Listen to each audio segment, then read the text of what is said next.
कल हम ब्रिटिश प्रधानमंत्री के बारे में हमने पढ़ा था और किस प्रकार से हमने ये देखा कि ब्रिटेन का प्रधानमंत्री जो है वास्तव में उसका बहुत ही महत्वपूर्ण उसके अधिकार और शक्तियां हैं, जिस कारण से ब्रिटिश प्रधानमंत्री का पद आज बहुत ही महत्वपूर्ण पद माना जाता है, क्योंकि प्रधानमंत्री जो होता है वह वास्तविक कार्यपालिका का अध्यक्ष होता है और वास्तविक कार्यपालिका की समस्त शक्तियां प्रधानमंत्री के हाथ में होती हैं और वह उन कार्यों और शक्तियों का प्रयोग अपने मंत्रिमंडल के माध्यम से करता है। तो सिद्धांततः तो प्रधानमंत्री की शक्तियां हम देखते हैं बहुत ही महत्वपूर्ण हैं, लेकिन जब हम व्यवहार में देखते हैं तो ये प्रधानमंत्री के व्यक्तित्व पर निर्भर करता है कि वह इन शक्तियों का प्रयोग किस प्रकार से करता है। कई बार हमें प्रधानमंत्रियों की शक्ति निर्बल और शक्तिहीन दिखाई देती है, ये इनके व्यक्तित्व पर ही निर्भर करता है। तो इस प्रकार से देखिए प्रधानमंत्री का जो व्यक्तित्व जो है उस पर उसकी शक्तियों का प्रयोग वह किस प्रकार से करता है यह उस पर निर्भर करता है। तो हमने देखा कि प्रधानमंत्री वास्तविक कार्यपालिका की शक्तियों का प्रयोग स्वयं करता है और वह इन शक्तियों का प्रयोग मंत्रिमंडल के माध्यम से करता है। तो वास्तविक कार्यपालिका की समस्त शक्तियों के साथ साथ हमने देखा उसके पास में कार्यपालिका, विधायी, न्यायिक, मंत्रिमंडल संबंधी शक्तियां, ये सारी शक्तियां उसके हाथ में निहित होती हैं। तो इस प्रकार से एक ये भी आता है कि क्या प्रधानमंत्री अधिनायक की स्थिति उसकी होती है। तो हम प्रधानमंत्री की जब वास्तविक स्थिति की बात करते हैं हम ये कहते हैं कि प्रधानमंत्री अधिनायकवाद नहीं है, अर्थात अधिनायकवाद की तरह अर्थात सारी शक्तियां उसके हाथों में होती हैं और वह ब्रिटिश जो सम्राट है उसके जो भी परमाधिकार विशेषाधिकार होते हैं उनका प्रयोग भी प्रधानमंत्री ही व्यवहार में करता है। क्योंकि ब्रिटेन में जो ये लचीलापन हमें दिखाई देता है, जैसे कि हमने ब्रिटिश संविधान की विशेषताओं में देखा कि ब्रिटेन के संविधान में लचीलापन है और ये लचीलापन किस कारण से है, क्योंकि वहां पर कानून नहीं है।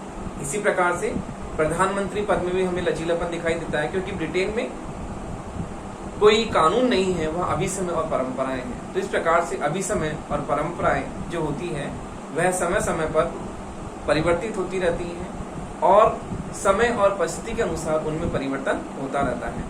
तो इस प्रकार से ब्रिटिश प्रधानमंत्री की स्थिति अधिनायकवाद की तरह नहीं होती, अर्थात सारी शक्तियां उसके हाथ में होने के कारण वो तानाशाह अधिनायकवाद नहीं हो सकता, क्योंकि मंत्रिमंडल का नियंत्रण उस पर रहता है और अपने दल का नियंत्रण उस पर रहता है।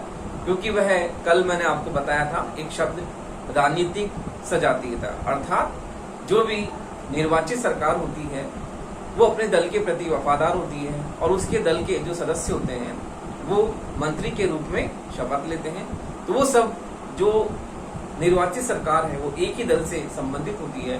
तो इस प्रकार से उस पर अपने दल का नियंत्रण तो रहता ही है प्रधानमंत्री का, प्रधानमंत्री पर अपने दल के नियंत्रण के साथ साथ उसके मंत्रिमंडल का नियंत्रण भी रहता है, क्योंकि मंत्रिमंडल जो होता है व्यवहार में वह मंत्रिमंडल के द्वारा ही अपनी शक्तियों का प्रयोग करता है। तो इस प्रकार से हम यह कह सकते हैं कि ब्रिटेन में जो प्रधानमंत्री का पद अधिनायकवाद की स्थिति नहीं है, क्योंकि व्यवहार में उसकी वास्तविक शक्तियों का प्रयोग जो होता है प्रधानमंत्री मंत्रिमंडल के माध्यम से करता है। इस प्रकार से ब्रिटिश प्रधानमंत्री का पद बहुत ही महत्वपूर्ण है और वह वास्तविक कार्यपालिका का अध्यक्ष होने के कारण मंत्रिमंडल के द्वारा समस्त शक्तियों का प्रयोग उसके द्वारा किया जाता है। तो देखिए आपके ब्रिटिश प्रधानमंत्री के बाद में आपके जो सिलेबस में अगला टॉपिक है ब्रिटिश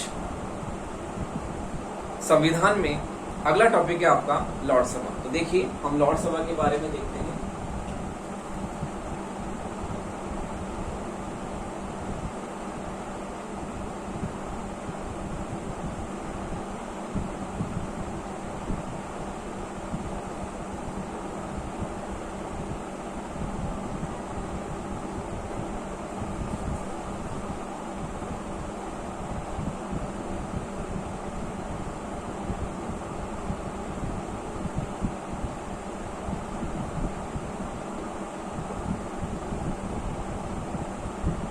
देखिए, हम लॉर्ड सभा के बारे में बात करते हैं।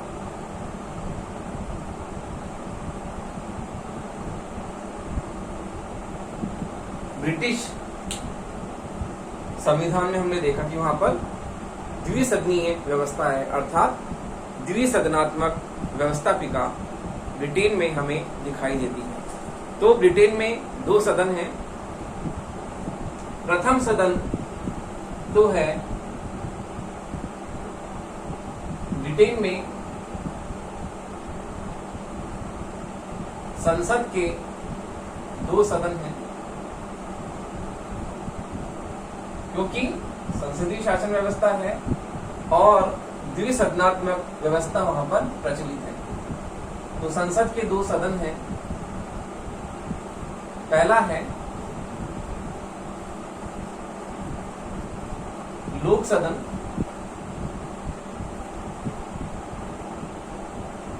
दूसरा है लॉर्ड सभा।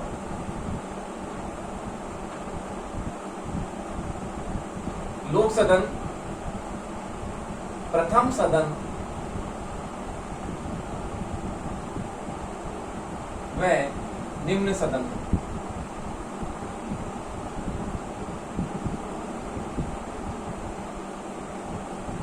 लॉर्ड सभा द्वितीय सदन और उच्च सदन।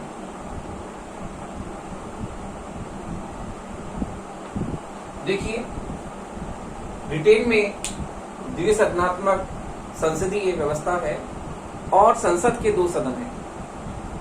पहला सदन लोक सदन है, जिसे प्रथम सदन और निम्न सदन कहा जाता है।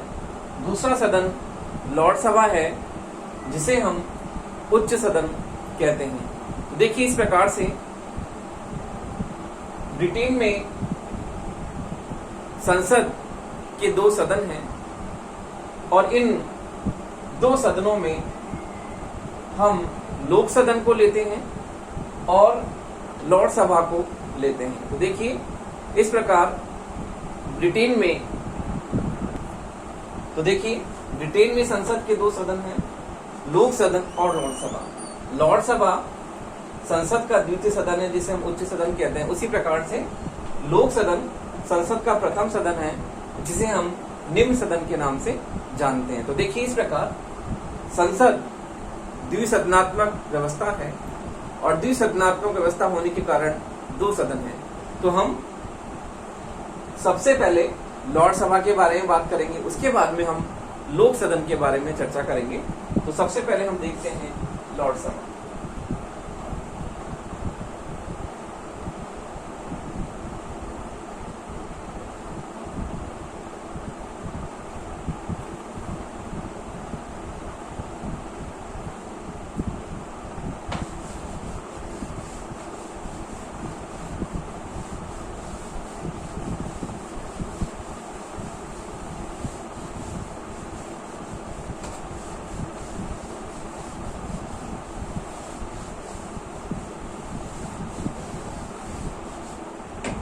लॉर्ड सभा जो है द्वितीय सदन है और उच्च सदन है। जैसा कि अभी हमने डिस्कस किया था कि संसद के 2 सदन हैं, लॉर्ड सभा और लोक सदन। तो लॉर्ड सभा द्वितीय सदन है और उच्च सदन है। तो देखिए, लॉर्ड सभा जो है हजारों साल पुरानी संस्था है ब्रिटेन में और इसका इतिहास जो बताता है कि ये कितनी गौरवपूर्ण जो है संस्था है। लॉर्ड सभा लोक सदन की तुलना में बहुत ही प्राचीन, बहुत ही पुरानी संस्था है, क्योंकि लॉर्ड सभा का इतिहास हजारों साल पुराना है, जबकि लोक सदन को हम देखते हैं 150-200 वर्ष पुराना ही है इसका इतिहास लोक सदन का। और पहले लॉर्ड सभा को बहुत ही महत्वपूर्ण शक्तियां प्राप्त थी। जब से लोक सदन अस्तित्व में आया, 150 साल से इसका अस्तित्व जब वहां ब्रिटेन में हुआ, तो उसके बाद से इसकी शक्तियों में धीरे धीरे कमी होने लगी है, क्योंकि वर्तमान में लोक सदन जो है उसकी शक्तियां लॉर्ड सभा से बहुत ही अधिक है। तो इस प्रकार हम देखते हैं कि जैसे जैसे समय आगे बढ़ता गया उस प्रकार लॉर्ड सभा की शक्तियों में कमी होती गई और आज लोक सदन की तुलना में लॉर्ड सभा की जो शक्तियां हैं वह कम है। लेकिन फिर भी अपने प्राचीन इतिहास के कारण लॉर्ड सभा का ब्रिटेन में बहुत ही महत्वपूर्ण स्थान है, उच्च सदन है और उच्च सदन होने के साथ साथ इसके पास में लोक सदन से अलग शक्तियां हैं जो कि इसे ब्रिटेन में महत्वपूर्ण द्वितीय सदन के रूप में से स्थान प्राप्त है। तो देखिए लोक सभा जो है इसमें जो सदस्य संख्या है वो 800 के लगभग थी, लेकिन अब 1000 के आसपास इसमें सदस्य हैं। तो इसकी सदस्य संख्या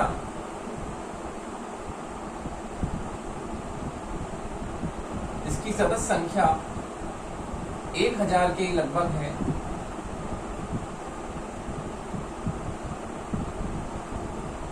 एक 1000 के लगभग इसकी सदस्य संख्या है और इसके जो सदस्य हैं वो ब्रिटेन में जो राज परिवार के सदस्य हैं वो भी हैं। तो देखिए इसमें किस तरह के सदस्य हैं उसके बारे में हम चर्चा करते हैं कि इसकी सदस्य जो है वो कौन कौन से होते हैं। राज परिवार के सदस्य, उसी तरह से राज परिवार के साथ ही आनुवंशिक पीयर,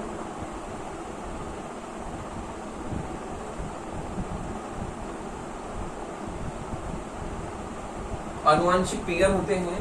उसी प्रकार आजीवन पीयर,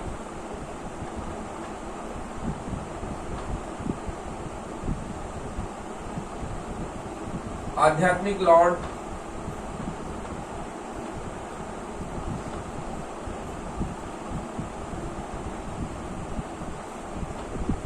आजीवन पीयर, आध्यात्मिक लॉर्ड, विधि लॉर्ड,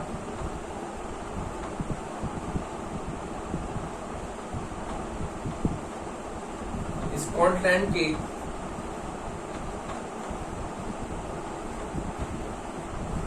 प्रतिनिधि पीयर, स्कॉटलैंड के प्रतिनिधि पीयर। तो देखिए इसमें राज परिवार के जो परंपरागत रूप से सदस्य होते हैं, आनुवंशिक रूप से जो होते हैं, आनुवंशिक पीयर होते हैं, आजीवन पीयर होते हैं जो एक बार सदस्य बनने के बाद में अपनी उम्र भर तक ताउम्र उसके सदस्य होते हैं। आध्यात्मिक लॉर्ड, चर्च के जो बिशप वगैरह होते हैं वो भी इसके सदस्य होते हैं। विधि लॉर्ड, कानूनी लॉर्ड भी इसमें होते हैं जो विधि से संबंधित होते हैं। स्कॉटलैंड के प्रतिनिधि पीयर भी इसमें शामिल होते हैं। इस प्रकार से इसमें इन सब लोगों की मेंबरशिप होती है और ये तकरीबन पहले 800 थी, अब 1000 के आसपास इसकी सदस्य संख्या है। तो देखिए इस प्रकार ब्रिटेन में जो लॉर्ड सभा है वो लॉर्ड सभा सदस्य संख्या में लोक सदन से ज्यादा है और क्योंकि इसका जो इतिहास है वो लोक सदन से प्राचीन है तो इस कारण प्राचीन इतिहास होने के कारण इसे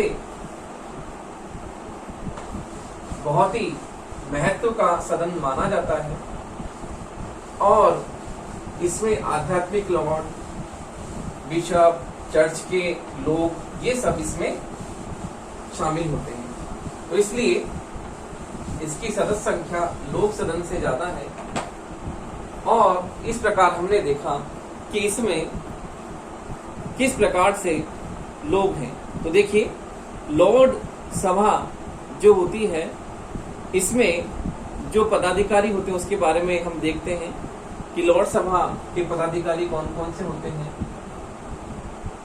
लॉर्ड सभा के पदाधिकारी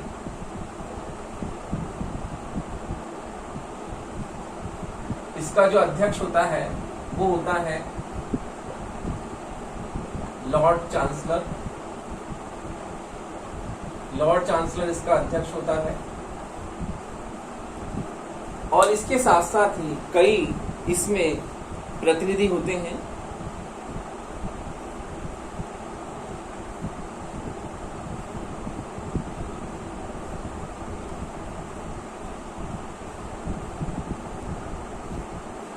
सम्राट भी होता है। सम्राट जो होता है वह लॉर्ड सभा की अध्यक्षता करता है और इस प्रकार से लॉर्ड चांसलर के न्यायिक कार्य भी होते हैं। लॉर्ड चांसलर इसका उपाध्यक्ष होता है, सॉरी अपन ने लिखा है उपाध्यक्ष होता है लॉर्ड चांसलर, अध्यक्ष सम्राट होता है, लेकिन अध्यक्षता कौन करता है? अध्यक्षता लॉर्ड चांसलर ही करता है। उपाध्यक्ष होता है, लेकिन सदन की अध्यक्षता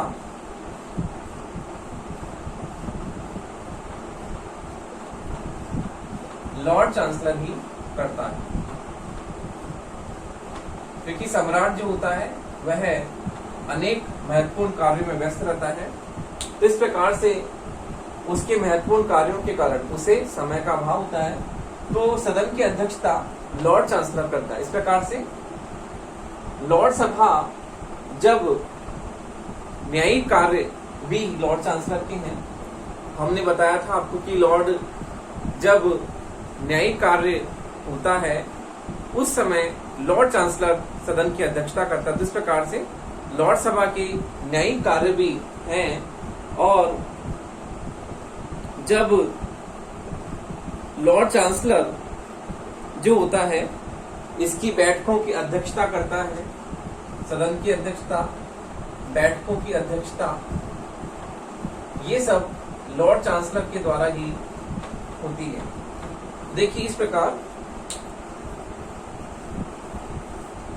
लॉर्ड चांसलर सबसे प्रमुख पदाधिकारी है और वह सम्राट के परामर्श से अन्य पदाधिकारियों को नियुक्त करता है। जो भी कर्मचारी जो होते हैं लॉर्ड सभा में, उन सब की नियुक्ति लॉर्ड चांसलर के द्वारा होती है। इस प्रकार से लॉर्ड चांसलर सबसे सर्वोच्च अधिकारी होता है लॉर्ड सभा का, और सदन के बैठकों की अध्यक्षता करना, इसी प्रकार से सदन की अध्यक्षता करना, ये सारा कार्य लॉर्ड चांसलर का है। देखिए इस प्रकार लॉर्ड चांसलर जो है वह बहुत ही महत्वपूर्ण इसे अधिकार जो है प्राप्त है। फिर हम देखते हैं लॉर्ड सभा की शक्तियां और कार्य क्या क्या हैं। तो देखिए हम देखते हैं लॉर्ड सभा की शक्तियां और कार्य क्या क्या हैं।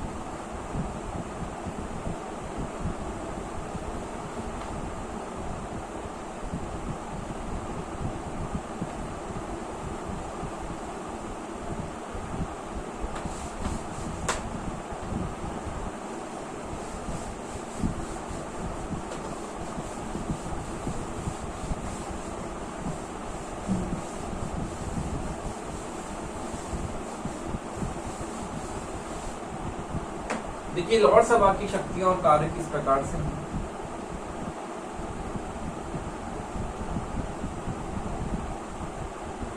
शक्तियां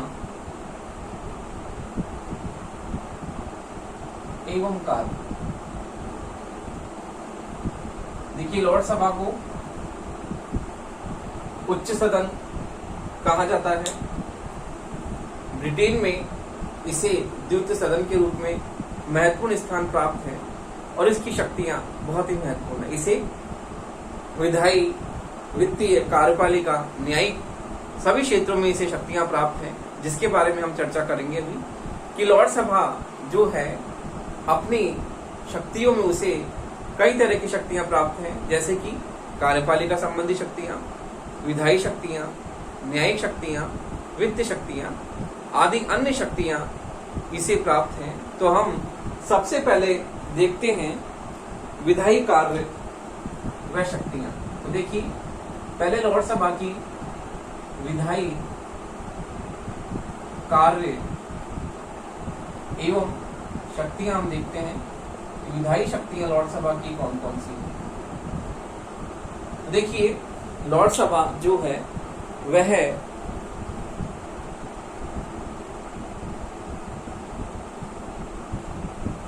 लॉर्ड सभा में हम साधारण विधेयक प्रस्तुत करते हैं। लॉर्ड सभा में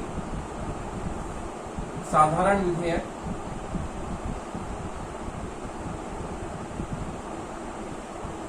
व गैर वित्तीय विधेयक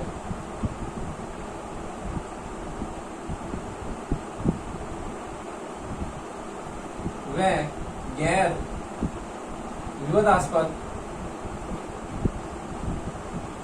विधेयक हम लॉर्ड सभा में रखते हैं। तो देखिए, जो विधेयक साधारण विधेयक के रूप में होते हैं, गैर वित्तीय विधेयक जो वित्तीय विधेयक नहीं होते हैं, और जो विवादास्पद नहीं होते, जिसमें किसी भी प्रकार का कोई विवाद नहीं होता है, वो विधेयक हम लॉर्ड सभा में रखते हैं। तो देखिए, वित्तीय विधेयक लोक सदन में रखा जाता है, और इसी प्रकार से जब किसी भी विधेयक में किसी प्रकार का कोई विवाद नहीं है, वो साधारण विधेयक है, तो हम उसे किस में रखते हैं?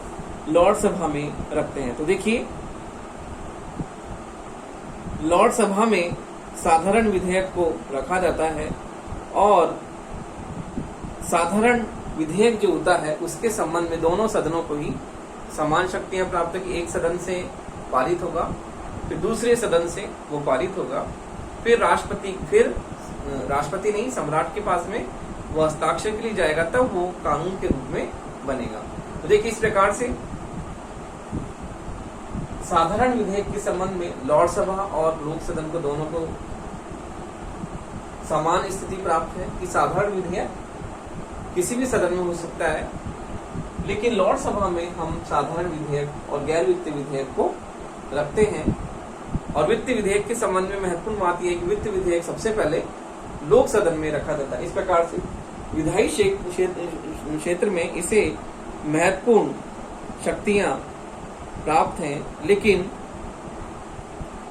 एक बात ये भी है, लॉर्ड सभा केवल किसी साधारण विधेयक को 1 वर्ष तक काम के लिए रोक सकती है। साधारण विधेयक को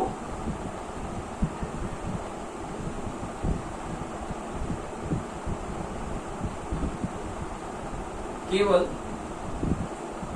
1 वर्ष तक रोक सकती है। पहले ये अवधि दो वर्ष थी।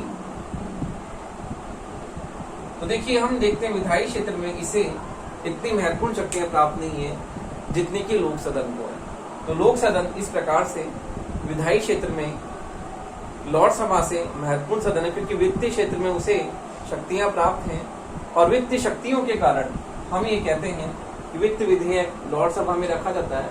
इस कारण से वर्तमान में लॉर्ड सभा को लोक सदन से विधायी क्षेत्र में कम स्थिति प्राप्त है, और वर्तमान में लोक सदन विधायी क्षेत्र में उसे महत्वपूर्ण अधिकार प्राप्त है। अगला देखिए, अगला हम देखते हैं वित्तीय कार्य व शक्तियां।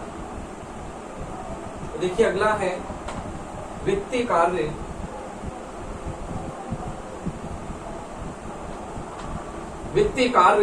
एवं शक्तियां। तो हम देखते हैं लॉर्ड सभा में विधायी कार्य और शक्तियों के बाद में जो लॉर्ड सभा की दूसरी शक्ति है वो है वित्तीय कार्य एवं शक्तियां। तो देखिए, दूसरी इसकी शक्ति है वित्तीय कार्य एवं शक्तियां। देखिए, दूसरी शक्ति है वित्तीय कार्य एवं शक्तियां। हमने देखा था कि विधायी क्षेत्र में लोक सदन की स्थिति महत्वपूर्ण है, उसी प्रकार से वित्तीय क्षेत्र में भी, क्योंकि वित्तीय जो विधेयक है वो पहले लोक सदन में प्रस्तुत किए जाते हैं। देखिए, वित्तीय क्षेत्र में लॉर्ड सभा जो है पहले इसे महत्वपूर्ण शक्तियां प्राप्त थी, लेकिन अब जो है वित्तीय विधेयक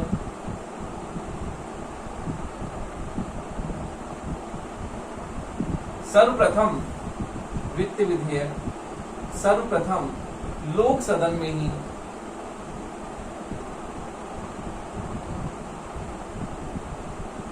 प्रस्तुत किए जाते हैं। तो देखिए, वित्तीय क्षेत्र में लॉर्ड सभा को पहले महत्वपूर्ण स्थिति प्राप्त थी, और लॉर्ड सभा वित्तीय क्षेत्र में उसे असीमित अधिकार प्राप्त है। लेकिन जब से लोक सदन वहां पर निर्मित हुआ है और लोक सदन के बनने के बाद में वित्तीय क्षेत्र में लॉर्ड सभा की स्थिति लोक सदन की तुलना में कमजोर हो गई है। अब जो वित्तीय विधेयक हैं पहले लॉर्ड सभा में भी प्रस्तुत होते थे, लेकिन अब वर्तमान में वित्तीय विधेयक सबसे पहले लोक सदन में प्रस्तुत होते हैं, उसके बाद में उन्हें लॉर्ड सभा में रखा जाता है। तो देखिए वित्तीय क्षेत्र में जो है वह लॉर्ड सभा को स्थिति उसकी बहुत ही कम है और लॉर्ड सभा किसी भी वित्तीय विधेयक को यह वित्तीय विधेयक को केवल 1 माह के लिए रोक सकती है, 1 माह के लिए रोक सकती है। उसके बाद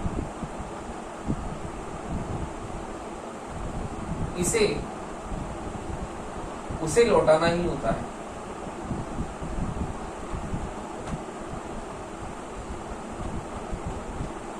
लेकिन साधारण विधेयक को तो केवल 1 वर्ष तक लॉर्ड सभा रोक सकती है, उसके बाद में उसे लौटाना होता है। लेकिन वित्तीय विधेयक के बारे में यह है कि वित्तीय विधेयक को जो लॉर्ड सभा होती है केवल 1 महीने के लिए रोक सकती है। 1 महीने के बाद में उसे अनिवार्य रूप से उसे लौटाना ही होता है। तो इस प्रकार हम देखते हैं कि लॉर्ड सभा की जो शक्तियां हैं वह लोक सदन से आज वर्तमान में बहुत ही कम है वित्तीय क्षेत्र में, क्योंकि वित्तीय क्षेत्र में लोक सदन जो कि निम्न सदन है, प्रथम सदन है, उसे अधिक शक्तियां प्राप्त हैं लॉर्ड सभा की तुलना में। तो देखिए इस प्रकार से लॉर्ड सभा जो है वह 1 महीने के अंदर वित्तीय विधेयक को लॉर्ड सभा में उसे लोक सदन को लौटाना पड़ता है। और दोनों सदनों के बीच यदि मतभेद हो, कोई विधेयक धन विधेयक है अथवा नहीं, तो लोक सदन के अध्यक्ष का कोई भी विधेयक धन विधेयक है अथवा नहीं, इसके बारे में यदि दोनों सदनों में विवाद हो जाए तो धन विधेयक के संबंध में भी लोक सदन को धन विधेयक पर भी लोक सदन का फैसला अंतिम होगा।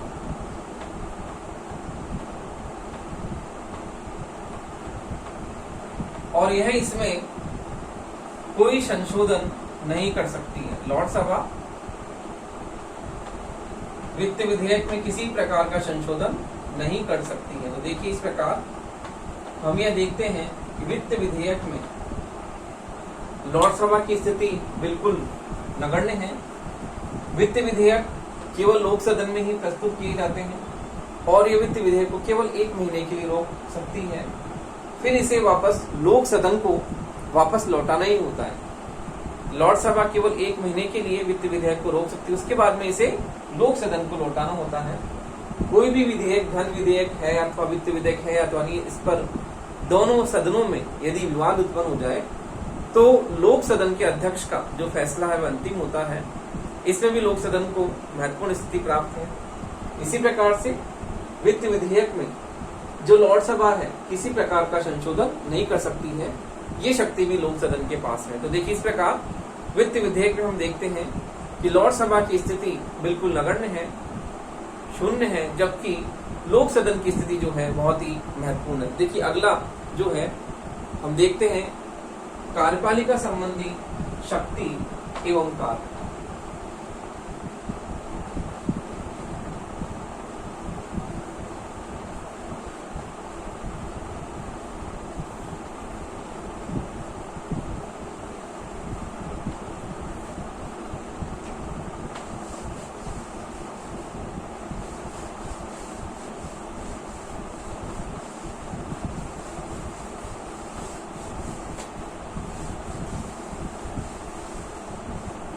देखिए अगला है कार्यपालिका संबंधी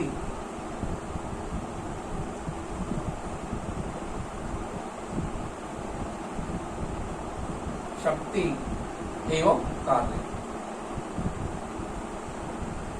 जिस प्रकार से देखिए लॉर्ड सभा को विधायी अधिकार प्राप्त है, वित्तीय अधिकार प्राप्त है, उसी प्रकार से उसे कार्यपालिका संबंधी अधिकार भी प्राप्त है।